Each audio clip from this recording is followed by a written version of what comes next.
Welcome back. As a member of the Senate Armed Services Committee, Evan Bayh joined in the questioning today of Defense Secretary nominee Robert Gates. The Indiana Democrat also is in pre-campaign mode right now. He formally set up a presidential exploratory committee today. And this weekend, he'll visit the leadoff primary state of New Hampshire. And joining us now from Capitol Hill, Senator Evan Bayh, Democrat of Indiana, a member of the Armed Services Committee. You filed your exploratory papers today to create this committee. We'll talk about politics shortly. But Senator Bayh, are you going to vote to confirm Robert Gates as the next Secretary of Defense? Yes, Wolf, I will. He impressed me as being more candid, more open-minded, and more realistic than what we've been seeing out of the administration these last 6 years.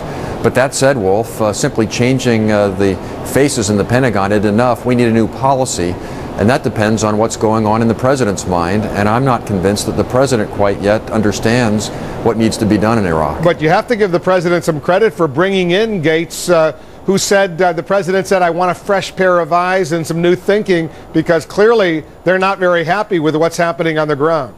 Yes, that's right. And that is a step in the right direction. But ultimately, Wolf, the question is, will he listen to the counsel that he's receiving? We've seen some examples recently, Stephen, where he has not. Stephen Hadley issues a memo, or had a memo leaked about his doubts about Maliki. The president says he's the right man for Iraq. Even Rumsfeld on the way out was suggesting other options that the president very shortly thereafter dismissed as unrealistic. So the question is, Gates is a good man. He may have some good ideas. Will the president listen? Time will tell. He acknowledged the United States is not winning today in Iraq. Do you believe the United States is losing in Iraq?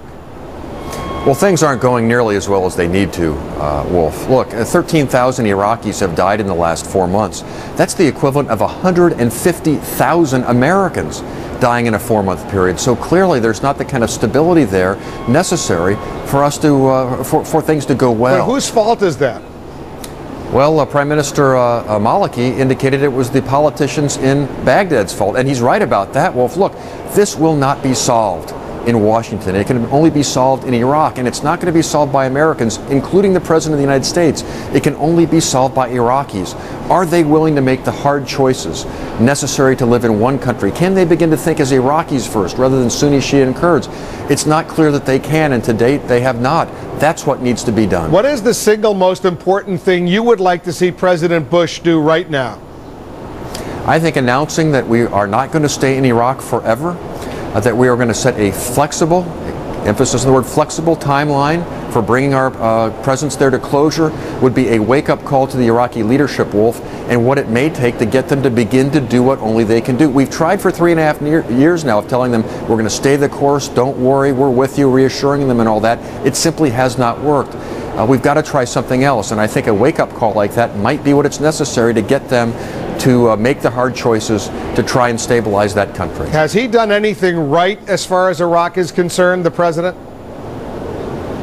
Well, there's been a long catalog of things that have not gone well.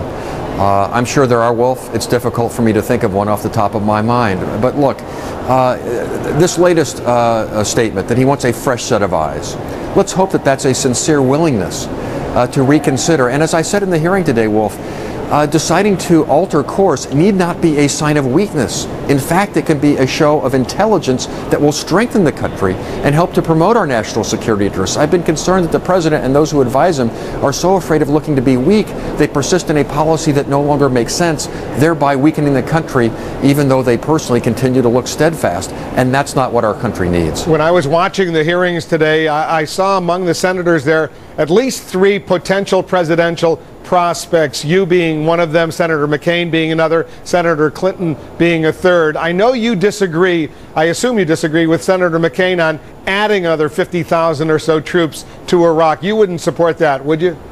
No, I would not. I agree with Senator McCain that having more troops initially was very important, and in fact the failure to do that is one of the reasons that things have gone so poorly. But at this juncture, adding more American troops is not the answer. The Iraqis have to step up. Only they can solve this. That's where we need to focus. What about you and Senator Clinton? Are you on the same page, or are there differences as far as your Iraq strategy is concerned? I can't answer that question in an informed way, Wolf. She and I have not sat down to compare notes and ideas. Our questions today were somewhat similar. I'm sure we would agree on much, perhaps have some differences, but I simply can't answer that question for you in any detail. You filed papers today creating a presidential exploratory committee, suggesting that you're taking the next step in going toward 2008. Tell our viewers what you bring to the table right now. Let's say that some of the other Democrats who might want to run for president, like Hillary Clinton or Barack Obama, may not necessarily have.